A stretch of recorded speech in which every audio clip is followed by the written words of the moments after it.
Good morning, good day, YouTube, wherever you're at. So today I caught a video by Bookish. It was a video. It's called it's about the rules for reading for 2026. It was originally created by Ryan Holiday, and Bookish his handle is Bookish Text, and he has a great channel. Check him out if you haven't seen it. His video is very good. I'll tag him. I'll try to put a link in the description so you guys can go watch his video if you see this. He has a ton of subscribers, but if you see this, go check him out if you haven't seen his video. I want to say it's Allison Talks that tagged him in it originally. And I just want to make a response to this. I don't know if I'll go through all of these questions, but I will answer some of them. So if you see me look down, it's me looking at these questions. I got a few things I just want to get out the way though. I have some feelings about some of this stuff, particularly this like philosophy, Stoicism philosophy, and a lot of this like, here are these books that will make you a better man and a better person and all this stuff. And a lot of this stuff I feel is predatory to young men. And not just young men, it's all, all facets of life and people. The fact of the matter is no singular book is going to change your life. And I hate to say that to bring anybody down. That's not, I don't mean for that to be. I love reading. Reading is a big part of my life. I've been reading for a long time. There's no singular book that's going to change your life. There's very few books in this world that are worth studying to, and dedicating your life to. I was once a young man who was very impressionable, and this sort of stuff I know it used to target me, and I would go out and I would buy these things. So I just be aware of things like that. There's nothing wrong with going and supporting a cause you believe in and buying these books. There's nothing wrong with that. You can learn a great deal from them. But knowledge is accumulated. It is not acquired. No singular book is going to make you wise and knowledgeable. Those things you accumulate over time. And I'm not some super smart guy. I'm not or a genius. I don't have a doctorate or a PhD. I did go to college, but I went to trade school and I went to college. So maybe I can put a bit of a different perspective on this. I went to trade school for welding. I'm a certified welder, both for pipe and construction, 3 and 4G plate, 1/2 inch, which is in all positions for construction. But I passed the 6G weld test for pipe. I worked on pipe for many years, but I didn't like going out of town all the time. So I've changed. I came back. I went back to college. I went, and I majored in computer networking. But anyway, so and that's neither here nor there, but. Just as a person who's worked in the trades and worked in their trades almost all their life, not all knowledge is acquired from books either. One of the smartest people I ever knew, one of the most skilled people I ever knew, maybe I should say, was illiterate.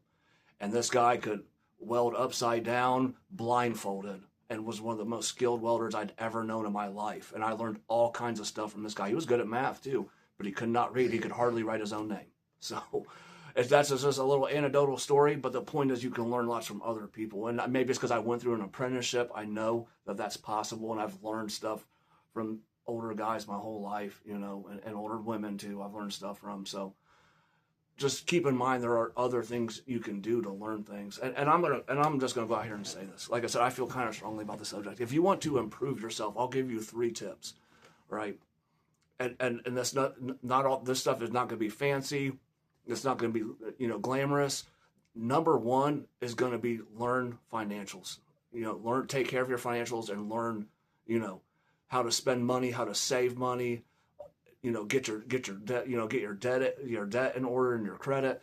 And I'm telling you that will make a massive difference in your life. And if you just do some small things, make sure you're investing in your 401k, get a Roth IRA and put money into it. Little stuff like that will make a big difference in the long run. That stuff will accumulate for the rest of your life, and maybe it won't make you rich during your lifetime, but it's something you can pass down to your kids. I think a lot of people don't think generational these days, and that's kind of that you should be thinking about stuff like, how can I make my children be in a better position to make themselves wealthy, right? So that's what I try to do. I make a pretty good living. I live, a comfortable life, so I don't have anything to complain about. But once you get that stuff in order, then you can think about investing money into other things. And I'm not going to get into all that. It's not that complicated, so don't let people make it sound complicated. But there are things you can do to invest your money in. There's no get-rich-quick scheme, so just remember that. But there are safe investments. There are things you can do. So number 2 is learn a skill. that can be, there's a whole different, this is a very broad, this can be a lot of different things. But to learn a skill, it can be a foreign language, it can be carpentry, it can be mathematics. But learn a skill, skills cannot be taken from you. And then you have something you can market about yourself. All right. And number 3, I would say exercise. Get into a regular exercise routine, and it'll give you structure. So, and it'll make you feel better about yourself and all those other things. So anyway, that's just a quick, like, those are some things, some tips. If you're, and I'm not saying I have the magic answers, because I don't, but there is no one bullet, there is no one book that is a magic bullet that is going to change your life. So remember, knowledge is accumulative, not acquired. So anyway, so I'll go ahead and talk about some of these questions. I might not go through them all. I don't know. A lot of this stuff is arbitrary. And I just want to say, I don't think Ryan Holiday is a bad person, and I'm not talking bad about him, but I know he preaches that Marcus Aurelius stoicism stuff. And again, I'm not, and I don't think he means anything, but I think he has some good principles and some good morals he stands by. There's some good stuff in this list of questions. So, what's number 1? So I'll go ahead and go through these questions. I'll go at least some of them. One is, don't just read more books, read the right books. Like, some of this stuff is nonsense. What are the right books, right? And I made some notes about this stuff. Okay, so I'll go say another thing. Reading should be enjoyable. Now, don't confuse enjoyment, or enjoy with entertainment. Those two things are not one and the same. But I would say read what you enjoy, and it'll take you to something that you can learn from, right? I like reading history-related stuff, so I learn a lot from it. Reading is a hobby for me. I think hobbies are good to have. So just keep that in mind, like, keep reading enjoyable. So that's what I would say. Read what you enjoy, and you'll get something out of it. 2 is, speed reading is a scam. You have to spend a lot of time reading. Well, yes, if you want to be well read, you'll have to spend a lot of time reading. There's no ifs, ands, or buts about it. And if you want to learn the most and be the most knowledgeable, you're going to spend a lot of time reading. Some people can speed read. I'm a decently fast reader. I'm not an ultra fast reader. But it's easy to sneak, reading time in. So it's really not that hard to do. So anyway, I'm not going to spend a bunch of time on all these. There's 20-something of these questions. Number 3, you should always carry a book, phone, keys, and a book. I read books digitally. I read on my phone. I'm sorry if some people can't see the font on their phone or the text size, but I read on my phone, so I can read at all times. So I do agree with this. It's not going to always be practical to carry a book with you. And again, there are ways to learn that don't involve books. You can learn from people. And there was a time in our culture where people would go and volunteer to help somebody. There was a time where people built their own houses, and you would go volunteer to help your neighbor to go do that because you could learn from that. So just keep in mind, there are things to learn in this life that don't necessarily come from books. And again, I'm a huge reader. I love reading. But just remember, there are lots of ways to learn things, and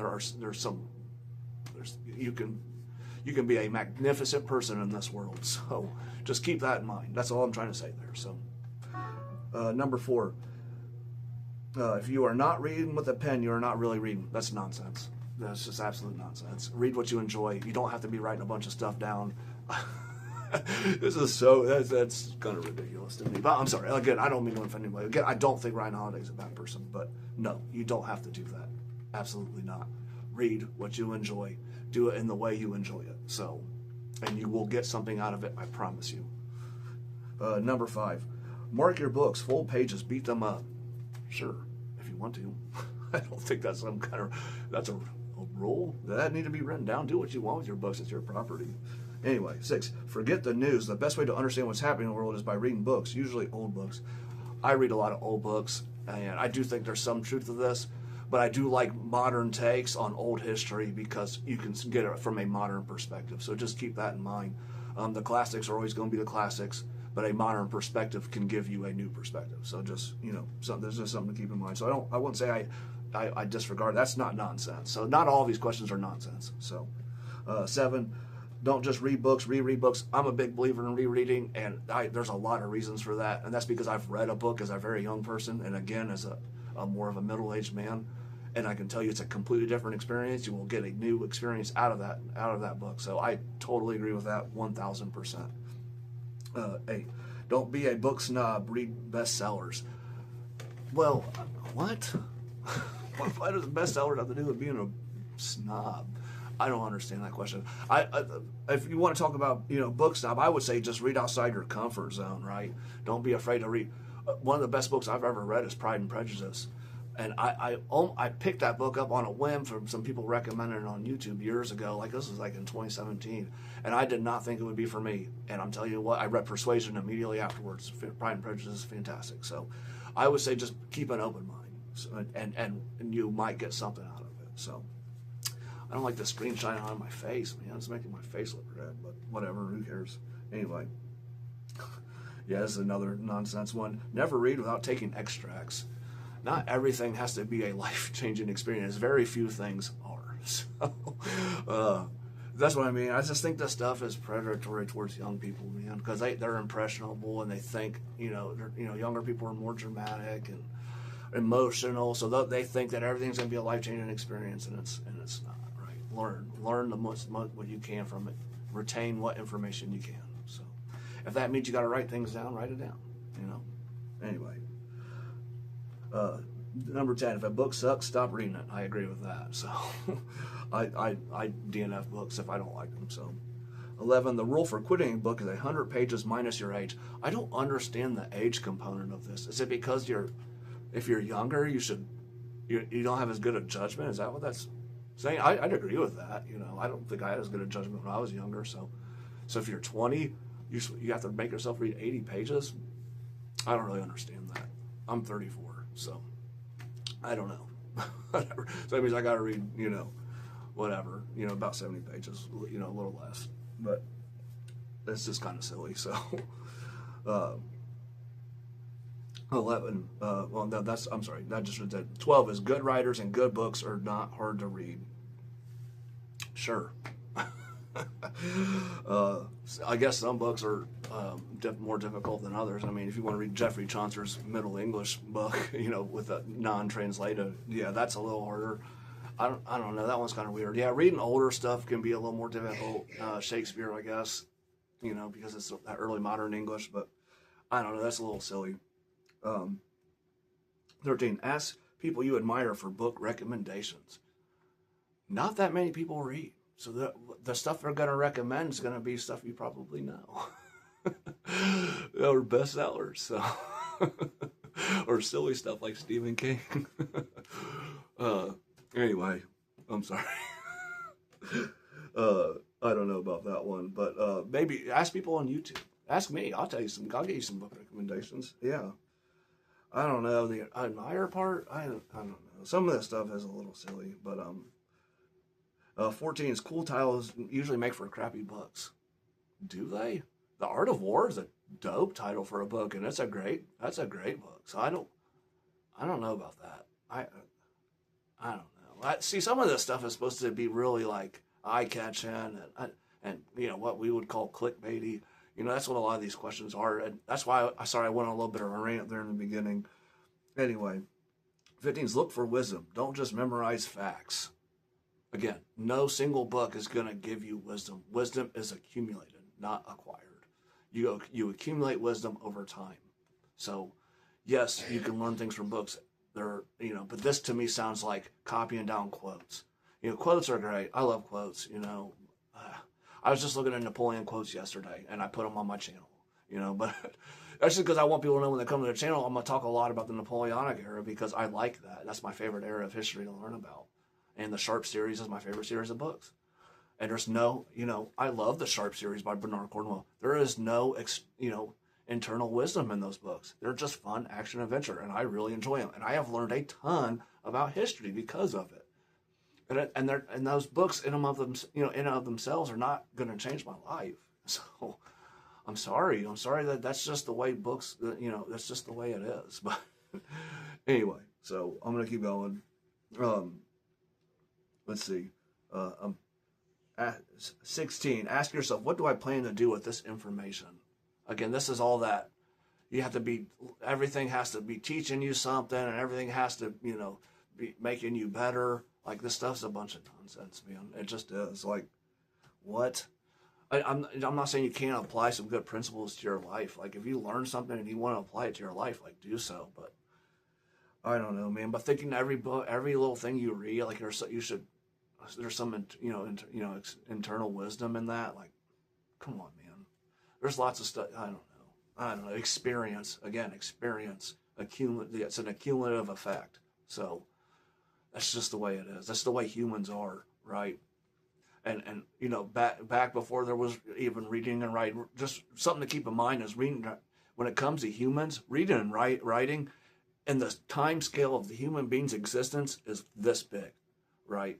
If we say that humans have existed, let's say 100. We'll just use a scale. We'll use a scale. So 100% of its total human existence, reading and writing is about 1% of human existence. Humans used to learn things they'd go watch the other human drink out of a river. That person would fall over and die, and the other humans would say, "Oh, I better not drink out of that." So just keep in mind that, like, again, reading and writing is a component.